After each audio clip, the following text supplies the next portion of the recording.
Welcome everyone, this is Tactical Lich here, and today we have a battle between Lizardman and the Tomb Kings sent in by ODM Tretch with a rather bizarre Lizardman build. So for the army units, we have Double-Coatls here. One of them, the Spirit of Tepok, the Regiment of Renown version. And the great thing about these units is they do have that sheltering aura, able to grant surrounding units a bit of a stalking ability, and this is exactly what they are using right now to shield away the skink oracles from the Tomb King's piercing fire. Now for the rest of the army, we have a bunch of frontline of skink cohorts mixed in with Saurus warriors. At the back we have a bunch of feral cold ones as a bit of mobility, and another skink cohort with javelins, and that's basically it for the army, with Kroq'Gar on his cold one leading the army. Not a lot of units here, as Coatls at big giant monsters with bound spells, they are quite expensive. Now for the Tomb King's army on the other side of the field, we have a front line of skeleton warriors and more skeleton warriors backed up by a couple archers, one of them the Blessed Legion, able to provide some armor sundering in case of big giant heavy monsters, and on the flanks we have a couple skeleton spears backed up by a bunch of tomb guards and the Scorpion Legion. Now, for the missile core, we have two Ushabtis with great bows for the armor-piercing fire, as well as an Eyes of the Desert, sepulchral stalkers that can do massive damage if they can line up their armor-piercing venom lasers on the Lizardman big dinos. As for leadership, we have a Lich Priest of Light bringing in the Net of Amentok and Shim's Burning Gaze for that sniping power, so that they can synergize with High Queen Kalida's missile buffing aura and just really blast away at the Lizardman monsters with all these missiles. And yeah, that's basically it for the army builds. Now let's get the battle rolling. With Tomb Kings bringing double Ushabti with great bows, that artillery pressure means that the Lizardman would need to find a way to preserve the HP on their expensive single entities like Kroq'Gar and the Skink Oracle on the Troglodyte. And these Coatls would be coming in really handy here with the Master of Sacred Places buff, granting surrounding units the stalking ability, hiding them from plain sight, so the artillery don't actually have a line of sight onto the expensive single entity leadership. So the Lich Priest here will be pushing up, trying to get a snipe with the Shim's Burning Gaze here, but the Skink Oracle unleashing a preemptive fireball, hoping to snipe out the Lich Priest with the fire weakness, but this Lich Priest, nice micro from the Tomb King's player, swift on his skeleton steed, dodges the fireball, retaliating with a Shim's Burning Gaze, but unfortunate for him, the Spirit of Tepok here does have missile resistance 25% and an additional 15% magic resistance. So in the end, that's like what, 40% damage reduction for the Shim's Burning Gaze. Not exactly a good use of magic here. While Kroq'Gar on the flank unleashed a Hand of the Gods into the flanks of these Tomb Kings units, hurting a bunch of skeleton archers, High Queen Kalida and the Ushabti with great bow. Just a really nice line of shot from the side. Now the Ushabti would be firing at the Coatls, chipping away their health, and the skeleton archers would be opening up, and all these skink cohorts with javelins entering their range of fire. With other units capturing the attention of the missile pressure, the Skink Oracle pushes forward, aiming his poisonous anti-armor anti-large spit straight at these Ushabtis, readying to snipe them out. Sensing the threat, the Ushabti with great bows will be switching their target onto the Skink Oracle instead. Skink cohorts taking some damage from the missile fire, but not exactly the worst trade in the world, since they do have the shield and also they're pretty dirt cheap. While the rest of the Saurus warriors will be charging into the front line with some support of the feral cold ones munching on top of the skeleton warriors. Of course, the old and frail bones of all these ancient skeletons cannot hold back the Saurus, so they'll need to level the playing field with some of that backline missile pressure. But unfortunately, they are now silenced because Coatls, despite not being a great melee combatant, they're excellent units for disruption, using their janky floaty animations, ping-ponging between all these different Tomb King units, dropping in spells including this banishment bound to the Spirit of Tepok, and chain lightning blasting away at these poor skeleton units.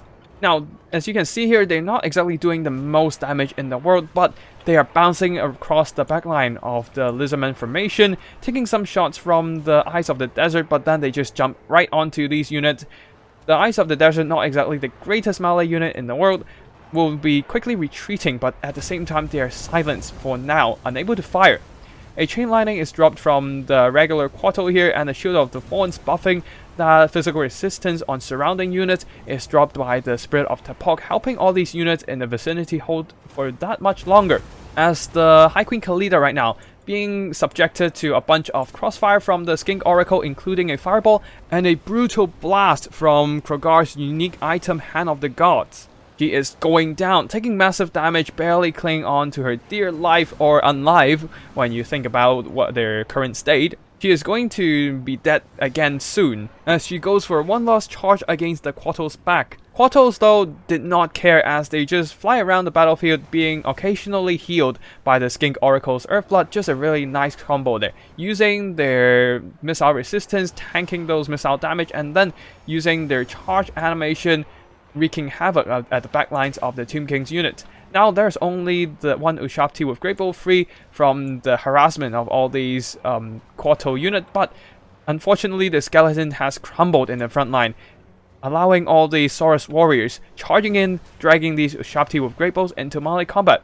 The Scorpion Legion will be pushing in, trying to screen away the Saurus warriors, but unfortunately most of the missile pressure from the Tomb King's army is compromised for now. The Lich Priest made a bold attempt on Kroq'Gar's life with a Shim's Burning Gaze, but that's not doing a lot of damage, and he is now threatened, being assassinated by Kroq'Gar, the man himself, while the rest of the Skink cohorts, freshly returning from a rout, are charging straight into the dwindling skeletons. And right now the skeleton frontline has mostly crumbled. More and more Saurus are flooding into the backline, bogging down these poor Ushabti with great bows. Tomb Guards and Skeleton Infantry will be rushing in to support, but unfortunately the Ushabtis are knees deep in melee. Skink Oracle here just spitting at all these Ushabti with great bows, finishing them off one shot at a time. He is actually lowering the DPS of all these Ushabtis, because with every single model loss, there will be less model shooting, and the Skink Oracle, still having around 3000 health, can certainly outlast them. The Lich Priest, trying his best to bring down the Skink Oracle, has been unleashing salvo after salvo of Shim's Burning Gaze at the Skink Oracle, but unfortunately one unit of Ushabti with Great Bow is gone, the other one still compromised by a combination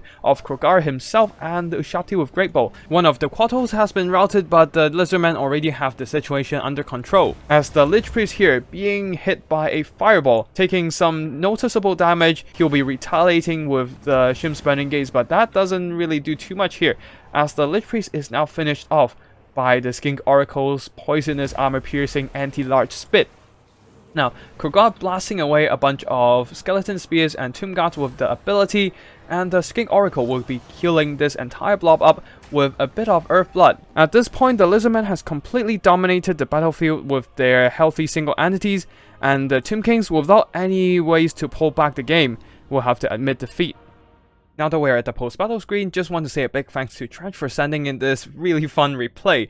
You can see that the Quattles themselves didn't really do too much damage, but what really makes them good is that they actually shut down, disrupted all these Ushabti with Great Bows, the Eyes of the Desert, limiting their damage output on their missile attacks.